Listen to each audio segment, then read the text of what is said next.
good afternoon, good evening. I don't know where you are in the world, but this is Carla, the Minister for English Literacy for the Insan Party in Pakistan.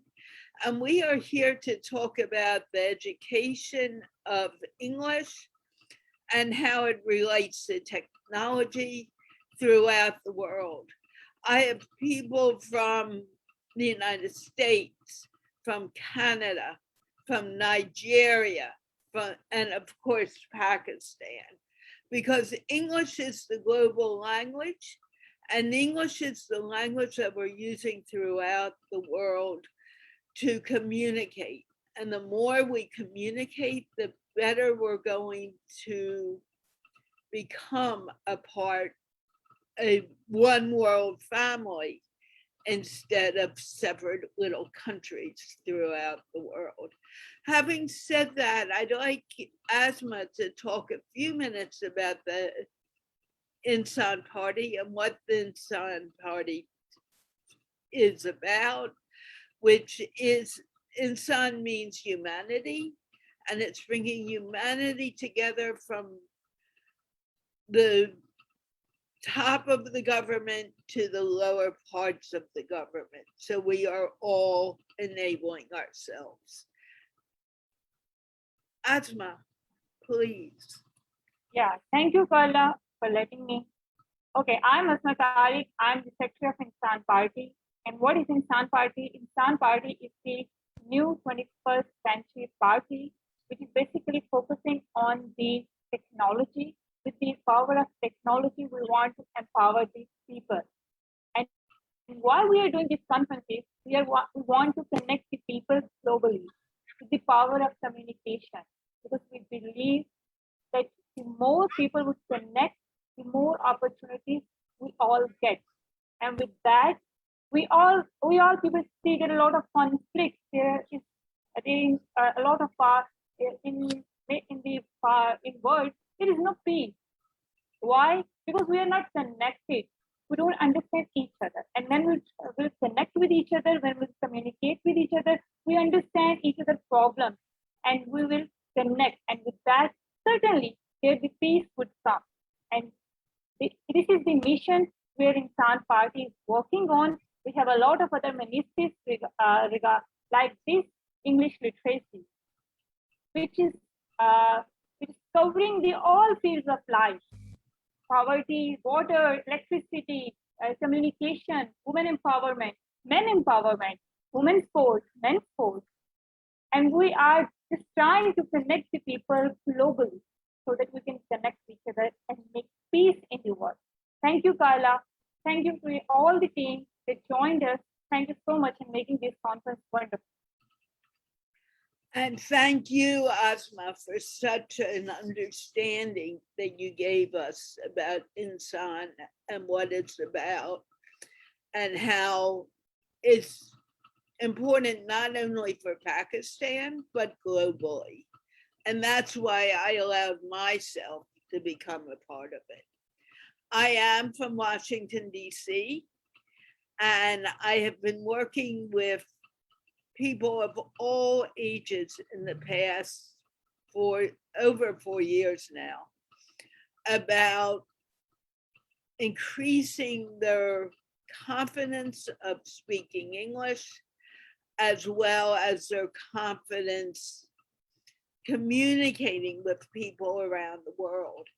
As we know, the world has many, many languages. Even in Pakistan, there are many, many dialects. But in order to understand each other, Urdu became the major language of Pakistan. Same thing in India and across the world. And actually, there is no such thing as perfect any language. We all think and speak a little differently, whether we were born speaking English or we were born speaking Urdu or Spanish or whatever. We all think slightly different because of our own experience. And it's those experiences that make the world rich in our communication. For instance, the word house. If you grew up in a big house with many rooms, when you hear the word house, that's what you think about immediately. But if you grew up in an apartment with only 2 bedrooms, you hear the word house and you think of an apartment where you grew up. So here it is. We think a little differently. We all speak a little differently because our language and our words are a little different depending on who is speaking. And all these differences come together, and we use language in order to communicate. What we also need to learn to do is listen, because when we listen clearly and we listen intently, it's easier to understand what someone else is saying. Not only if you're speaking your same language to someone, but if you're speaking to someone in English who may be originally an Urdu speaker, if we listen, then we get more of an understanding. It may be necessary for us to ask a question. What did you say? What, to gain a greater understanding. Speaking is difficult sometimes. Listening to a speaker can be very much a challenge, because when you're listening to a speaker, you may say, oh, I think I know what that person is saying. And yet you are hearing it according to your own background. So if you have a question, ask that person, what do you mean?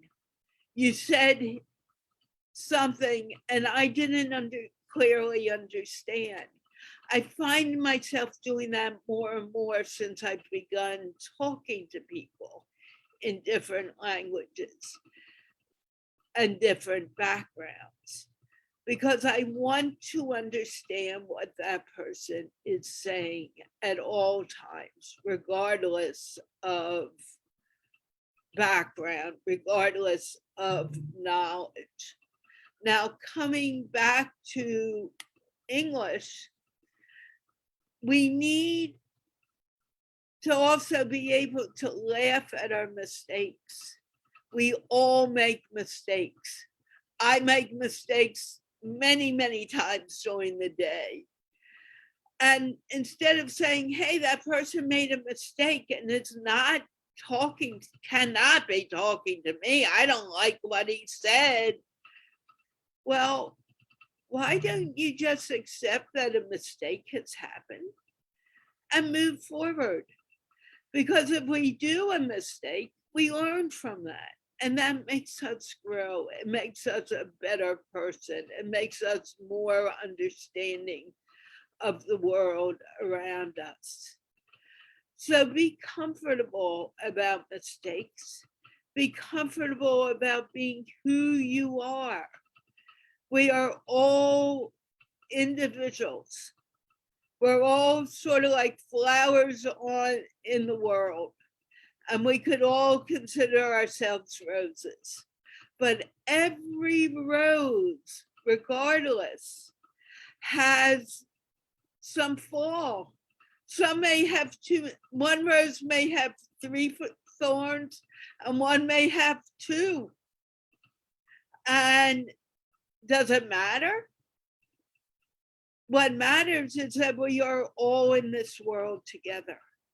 Remember, the one thing that we all share, regardless of anything, we share the breath we breathe.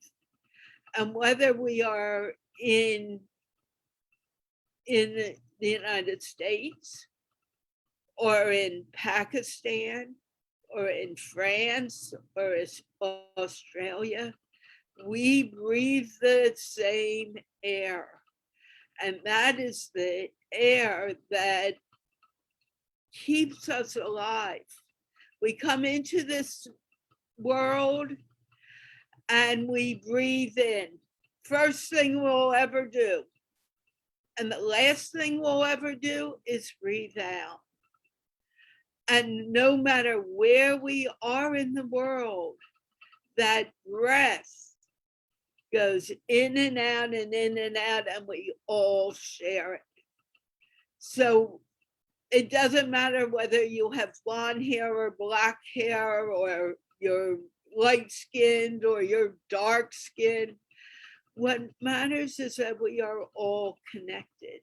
And Abdur's going to talk to us about how language can be easily translated and made possible for everyone to speak, regardless of where you come from. But your mindset is what keeps you from speaking. If you say, I cannot do something, trust me, you can't do it, because you don't believe in yourself. It's you create this world within your own mind. And if you want a happy, pleasant world, you need to have that mindset. It becomes happy, it becomes pleasant. If you want a negative world, it's right there again in your mind. And either you can accept it or you can't. But you can always change your mind to be where you want your mind to be. And this is the point to bring up. And because we all see the world differently, we need to make sure that when we are communicating and you are talking to someone, always ask that question. Do I understand that person completely? Do I have a question about what that person is saying? And if you have that question, ask it. It won't, the only question, and I've heard this for many years, but my father would always say, the only question that is a dumb question is the question you did not ask. Ask that question. I don't care if it says, if it's, do you have a big house or do you have a small house, so you understand what that word house means. Use the words, use your words, use them politely, use them with integrity. Don't say something like, I will be there, and then you are not there. Be there to discuss whatever needs to be discussed. Ask questions, make sure you understand.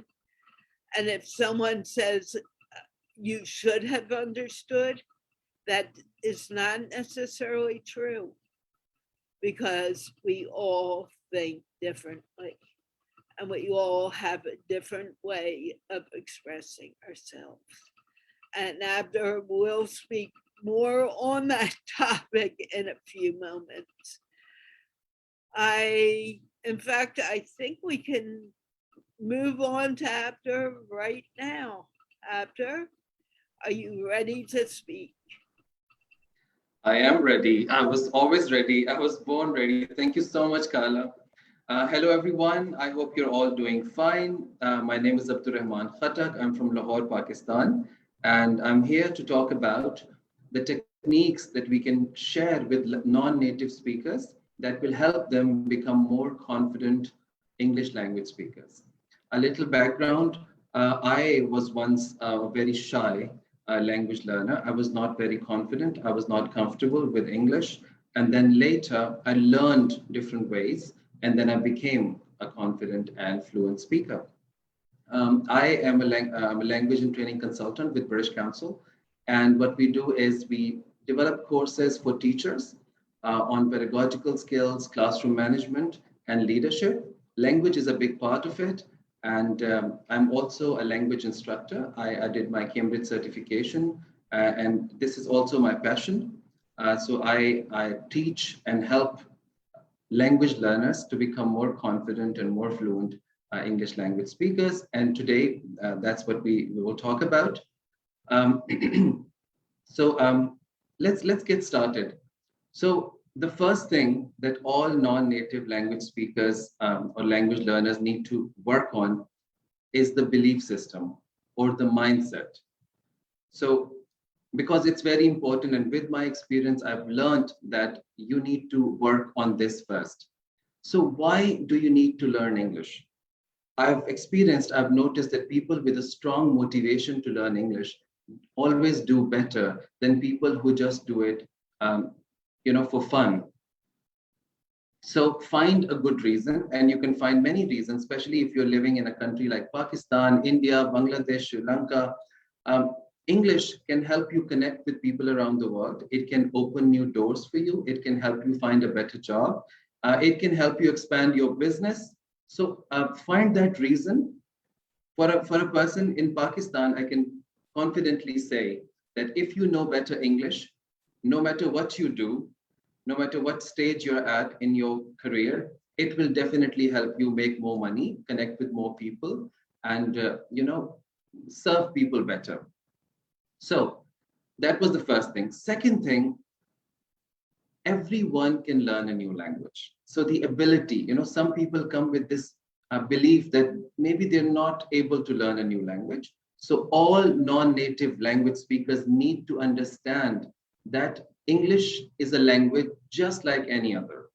And I keep telling my learners that you speak your mother tongue, and if your neighbor speaks a different language, you tend to pick up their language as well. And it happens naturally, it happens automatically. The more time you give to a new language, the easier it becomes for you to pick up that language. So English is the same.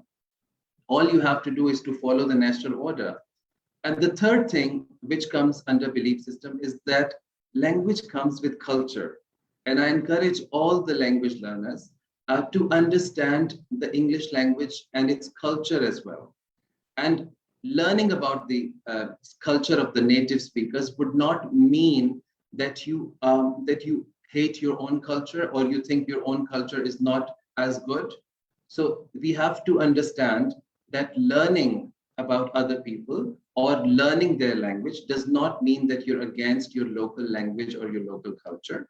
I've learned this from people, or I've experienced it personally, that when you say that you should be learning English, some people tend to think that while learning a new language, they are basically not respecting their own language. So it's not like that.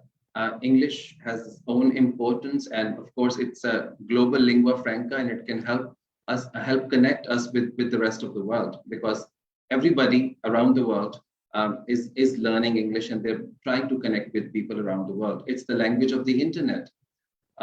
So that's the first thing we need to work on if you're trying to learn English language. Okay, let's move ahead and understand what first language interference is and why it sometimes becomes difficult for language learners to start speaking English. So for example, in Pakistan, we speak many languages. I was born in a Pashto speaking family. I'm a Pathan, and my mother tongue was Pashto, and my neighbors were speaking Punjabi. And because I was born in Raza Kahn, and it's on the border of Punjab and Sindh, so some of my classmates were also speaking Sindhi. They migrated from Sindh to Raza Kahn. So it was a multicultural thing. And when they tried to speak English, when there was a situation where they had to speak English, they all spoke with different accent. And it's completely okay if you have an accent. Okay, there's nothing to be embarrassed about, but there's a standard pronunciation as well. And a good language coach can help you neutralize your accent so that it's understandable for most of the people. Okay, so if you speak with a local, you know, accent, it's perfectly all right. There's nothing to worry about. Okay, so more importantly, because we are here to talk about things or techniques that we can share with language learners that will help them be more confident. So I will start with the basics. The first thing that we all need to understand is we can learn English in the same way we learned our first language, our mother tongue. So how did we learn our first language? We learned by listening. So a child listens to language because it's all around him. All right. He listens, he learns the words, and then he starts, connecting the words and starts making sense. And then he makes mistakes, obviously. And then he learns more, his mistakes are corrected, and then he becomes fluent in his mother tongue. English is the same way. We need to start with listening. Give yourself many, many opportunities to listen to many, many native speakers. It depends on your interest. If you love news, you should listen to news channels. You can listen to TED Talks. There are many, many very useful resources and so available absolutely free online that you can use in order to listen to native speakers. Okay. And follow the natural order. Do not expect to be better at, reading and writing and do that first. No, first start with listening and then move to speaking and then add some reading material and then move on to writing. Okay, one technique that I share with my learners is that you need to practice thinking in English. So most of the time during the day, we are with ourselves. So if you're at home or at work, take 30 minutes or an hour of your day to name everything you see in English. Think in English, talk to yourself in English. Okay, whenever you're free, when you're at home, think about things around you. Learn the correct pronunciation of the words around you using a talking dictionary. And this practice, because you have a lot of time with yourself, will help you, practice English. And it's all about practicing English. Talk to yourself. Many learners come to me and they say, sir, we can't find a partner. We don't have anybody to talk to. How do we practice English? So I tell them that you can talk to yourself. It's healthy to talk to yourself as well. So whatever language you're absorbing from around the world, you can practice it with yourself. Okay. So I'll summarize it because I've been asked to conclude it. So for all the non-native speakers, first understand that making mistakes is absolutely okay. All right. The more mistakes you make, the better. And for the teachers who are listening to this, they need to create a safe, judgment-free environment where speakers can, speak as much as they can, and they can make as many mistakes as they can so that the mistakes are later corrected. There's a lot that I want to share, but because, of course, I have a limited time, so I will conclude by saying that language, Pakistan especially, is an English language friendly country, I would say, because English is everywhere. So find the right resources, follow your preferences, choose the right material, authentic material. It can be TV shows, it can be, you can select video series from YouTube, listen to your favorite speakers, native speakers, and listen, observe, speak, and keep on doing this, and speaking will happen naturally to you. So thank you so much to all the listeners. And I will conclude by saying that once you understand how important it is for you to be connected with other people around the world, how important it is to be global citizens, not just the citizens of your country, you will have enough motivation to start learning English. And if you follow the advice, you will definitely start speaking English. Thank you so much once again, Carla, for having me.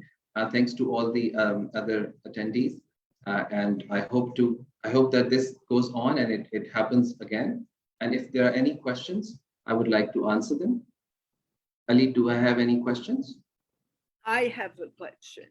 Okay. How do you encourage students to speak when they are so scared? All right. So this is very important to let them know that nobody is going to judge you. All right. And smile. When I smile and when I make them feel comfortable, they start speaking. So I start with words and then I move to chunks. I do not expect my learners to start, speaking, fluently with complete sentences. I give them chunks. For example, question. So I tell them in a certain situation, you can ask these questions. And then I create that situation. They do role play and then they use the vocabulary. Sometimes I show them a video and I just ask them to redo the video, to reenact the dialogue. I play music, as some people are very scared, and I give them the lyrics of the song and I play a song.